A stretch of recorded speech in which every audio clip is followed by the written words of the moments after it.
Essa daqui vai ser uma sessão de desabafo sobre a área de experiência do cliente nas empresas. A aula hoje vai ser ilustrativa. E é um desabafo semântico, né? Porque o Brasil adora importar uns nomes de inglês lá de fora, e aí incorpora isso do jeito que bem entende, do jeito que cabe cada um na sua cultura.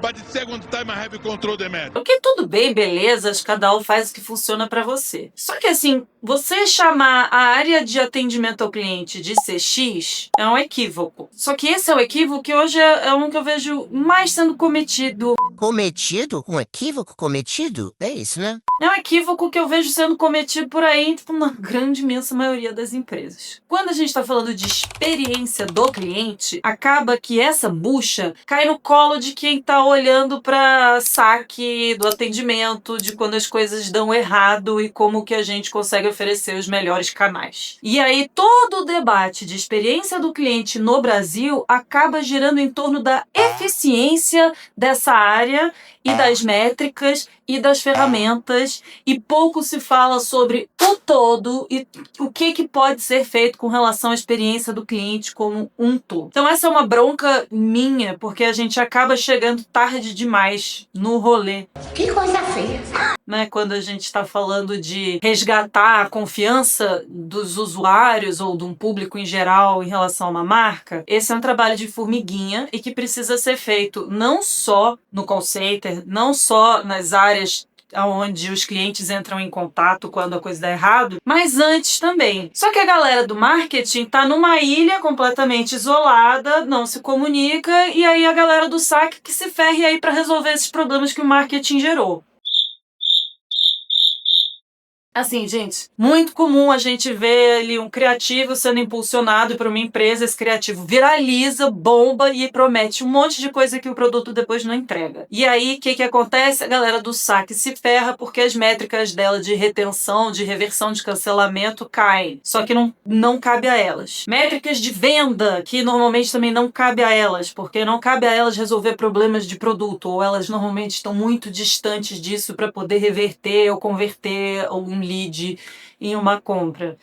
E no geral, gente, pouca coisa tá na mão de quem tá de fato atendendo ao cliente. Só que quando a gente tá falando de CX, que é a experiência total do cliente, parece que a gente tá falando só dessa área, que não tem autonomia para resolver nada. E quando a gente tá falando de CX, a gente tá falando de tudo!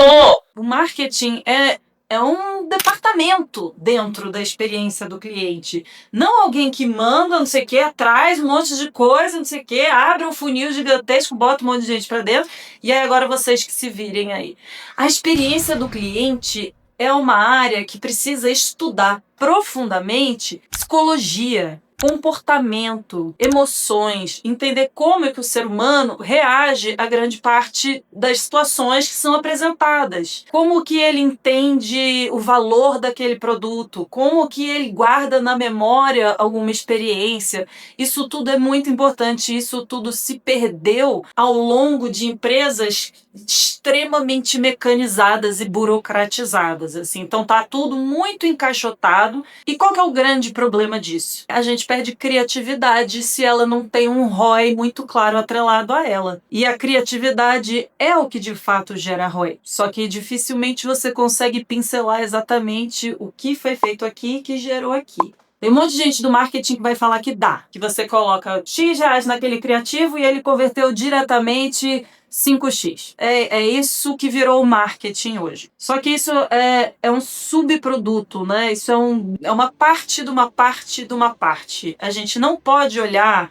para a experiência do cliente e para o marketing como coisas apartadas, mas a gente não pode olhar para a empresa inteira como um carro, né? Que você precisa consertar o motor, que as coisas são exatas. A gente não está falando de ciências exatas. As pessoas se esqueceram disso. A gente está falando de comportamento. A gente está falando de entender como a mente do ser humano funciona. É impossível. E, em cima disso, construir boas estratégias, sejam elas de retenção, sejam elas de desenho de produto, sejam elas de marketing de atração. E isso tudo é a experiência do cliente. Então, para não ficar tão vazio e eu ficar aqui só falando, eu tenho algumas indicações de livros para vocês. Primeiro, uma Bíblia, né? A Bíblia principal, eu acho que é O Rápido e Devagar, do Daniel Kahneman. Por favor, leiam esse. Ele é gigantesco, então você não vai precisar ler tudo de uma vez. Pega um capítulo, lê, pega outro capítulo, lê. Depois, às vezes, eles repetem casos demais ali, mas assim... A ideia principal é muito boa e muda muito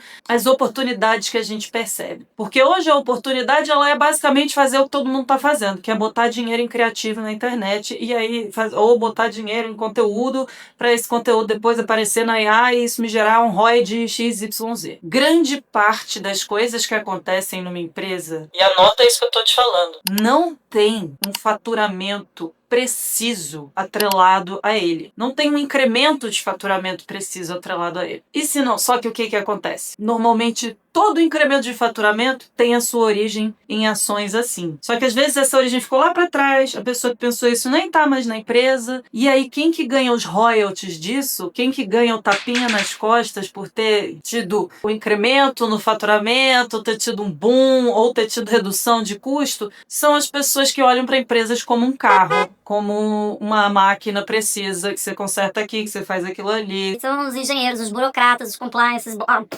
Enfim, gente, estamos com esse problema hoje em dia. Tá tudo muito boring. A gente não tá conseguindo fazer campanhas ousadas, a gente não tá conseguindo ter autonomia para construir relacionamentos de jeitos mais diferenciados e mais ousados, e isso tudo tá no c... de vocês. Mas enfim, livros. Eu falei do Rápido e Devagar, do Daniel Kahneman. Eu vou trazer outros aqui aí. Pera aí. Alguns centímetros depois... Vamos lá, né? Eu falei do Rápido e Devagar, mas aí eu trouxe outros aqui que estão na minha mesa de cabeceira que me fizeram assim, na cabeça. O outro é Todo Mundo Mendes. Muito interessante isso, porque todo mundo fica falando por aí que tem Dados e dados e dados e dados. eu tenho uma montanha de dados, e todo mundo tem uma montanha de dados. Só que se você não sabe o que fazer com isso, e se você não levanta hipóteses, se você não cria cenários e possibilidades, de que adianta você ter, tipo, minuciosos dados sobre a experiência do teu cliente e não ter criatividade para pensar em coisas novas para fazer. Isso é uma coisa muito importante, porque dados, além de tudo, são mentirosos normalmente. Não é nem que são mentirosos, são manipuláveis, são altamente manipuláveis, e isso é uma coisa que esse livro fala muito bem. No jeito como eles são contextualizados, eles podem ditar o cenário que você quiser. Então é importante a gente se conscientizar dessas armadilhas e também aprender a manipular eles para ver se a gente consegue fazer testes mais baratos, mais ousados, mais criativos, enfim. Esse livro, recomendo. Outro que eu estou lendo, How Emotions Are Made. Infelizmente, não achei este livro em português, mas esse é um livro que fala sobre emoções. Tô fingindo que tô chorando. Psicologia humana. O que são as emoções, né? Tem a visão clássica e tem a visão que é mais contextualizada, mais complexa, né? Na verdade, quando a gente fica triste e quando a gente fica feliz, a nossa cara pode fazer a mesma coisa. E entender como que são as emoções, onde elas se originam, como que a gente reproduz, o que é empatia, o que não é. Entender comportamento é muito importante para desenhos de experiência do cliente como um todo. Não só quando dá merda, mas quando tá construindo essa experiência do zero, quando você tá pensando no seu funil, quando você tá pensando nas suas campanhas de marketing. Surpresa, o fator surpresa. Ele fala muito sobre isso aqui, sobre a retenção no nosso cérebro do fator surpresa, e as empresas ficam querendo tudo fazer igual a todo mundo, e aí o que acontece? Na verdade, a gente até tem uma boa oportunidade em termos de mercado quando a gente está falando sobre fator surpresa, né? Que é o quê? Se tá todo mundo fazendo uma coisa, quando você faz alguma coisa diametralmente oposta ao que tá todo mundo fazendo, normalmente isso ganha um alcance muito maior e muito mais rápido e muito mais barato. Porque o fator surpresa é um fator de atração, é alguma coisa que guia o nosso olhar. E esse livro destrincha bem isso evolutivamente. E outro Também não achei. Em Brasil? que é The Experience Machine, How Our Minds Predict and Shape Reality, que é a máquina da experiência, como que a nossa mente prevê e molda a realidade. Basicamente, todos esses 3 livros que eu estou falando trabalham dentro do mesmo escopo